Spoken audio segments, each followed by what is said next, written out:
Bharat Ratna doctor Babasaheb Ambedkar यांनी स्वतंत्र भारताची घटना पूर्ण लिहून केली तो आजचा दिवस होता। 26 नोव्हेंबर 1949 रोजी राज्यघटना लिहून पूर्ण झाली व 26 जानेवारी 1950 म्हणजेच प्रजासत्ताक दिनी डॉक्टर बाबासाहेबांनी ही घटना तत्कालीन राष्ट्रपती डॉक्टर राजेंद्र प्रसाद यांना सुपूर्द केली।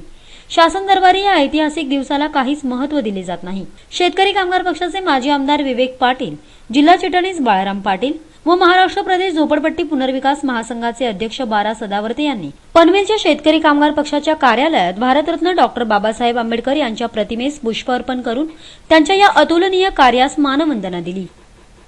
आज 26 नोव्हेंबर खऱ्या अर्थानं लोकांसाठी चालवलेलं सरकार अशी विचारसरणी डोळ्यासमोर ठेवून डॉक्टर बाबासाहेब आंबेडकरांनी हे घटने लिहिली आणि ती लिहून पूर्ण झाल्याचा हा आजचा दिवस आहे।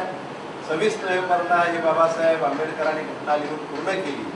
अथक परिश्रमात जगातल्या जिथं लोकशाही आहे त्या लोकशाही देशामधल्या ज्या घटना आहेत, मग इंग्लंड सारखी अलिखित जरी घटना असली तरी तिथले जे काही पारंपरिक निर्णय हे जे काही त्यांच्याकडे होते त्या सगळ्या घटनांचा अभ्यास करून भारतामध्ये कशा प्रकारचं लोकराज्य निर्माण झाला पाहिजे, भारतीय जनतेला, भारतीय समाजाला, भारताच्या प्रगतीला काय काय मार्गदर्शक होईल याचा फार मोठा अभ्यास या तत्ववेत्त्यांनी महापुरुषांनी त्या काळात केलेला होता आणि तो संपूर्ण लिहिण्याचं काम 26 नोव्हेंबर 1949 ला ते पूर्ण करण्यात आलं आणि अतिशय अभिमानानं भारतीयाने मान उंचावला आहे की आज ही घटनेची मान्यता, त्या घटनेने बाबासाहेबांनी दिलेल्या घटनेप्रमाणे या देशाचा कारभार चाललेला आहे आणि त्याच्यामध्ये एवढ्या वर्षानंतर फारशा घटना दुरुस्ती करण्याची वेळ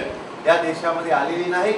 जी घटना दुरुस्ती झालेली आहे 94-95 त्या फक्त आर्थिक आणि आधुनिक विकासाच्यामुळे निर्माण झालेल्या परिस्थितीच्या घटना दुरुस्ती आहेत। मूळ घटनेला कुठेही त्या ठिकाणी धक्का लावण्याची वेळ 66-67 वर्षांनी अजून आलेली नाही। ही अतिशय महत्त्वाची गोष्ट आहे।